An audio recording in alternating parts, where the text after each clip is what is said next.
আসসালামু আলাইকুম সবাইকে। আজ ছিল ঈদের তৃতীয় দিন। আজ পরিবারবর্গ মিলে একটু ঘোরাঘুরি করতে গিয়েছিলাম। আমাদের গন্তব্যস্থল ছিল নারায়ণগঞ্জ সোনারগাঁও। সেখানে আমরা তাজমহল দেখতে গিয়েছিলাম, মমি, পিরামিড এইগুলো আর কি। তো সকাল সকাল 11টার দিকে আমরা বের হয়ে গিয়েছিলাম সবাই মিলে। সেখানে গিয়ে আমরা পৌঁছেছি 12টা, 12:30টার দিকে। টিকিট কাটলাম, টিকিট কেটে ভিতরে ঢুকলাম এবং বিশাল তাজমহলটা দেখলাম। আমি কখনোই তাজমহল দেখি নাই, তো এটা আমার কাছে বেশ ভালোই লাগছে, বড় সড়ো বিশাল।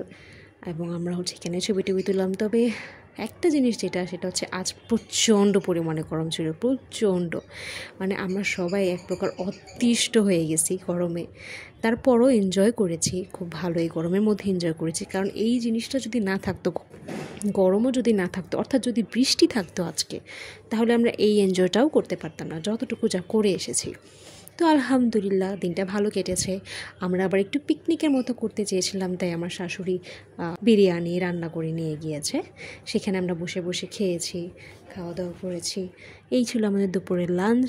তারপর আমরা পিরামিড দেখতে চলে যাই। সেখানে গিয়ে আমরা পিরামিড, মমি, তারপর বাজিগরের সাথে, পাখিদের সাথে একটু কথাবার্তা, একটু সময় কাটানো, এভাবে করে দিনটা চলে যায়। তারপরে শেষ বিকেলে 5:30টার দিকে আমরা রওনা দিই আমাদের বাসার উদ্দেশ্যে।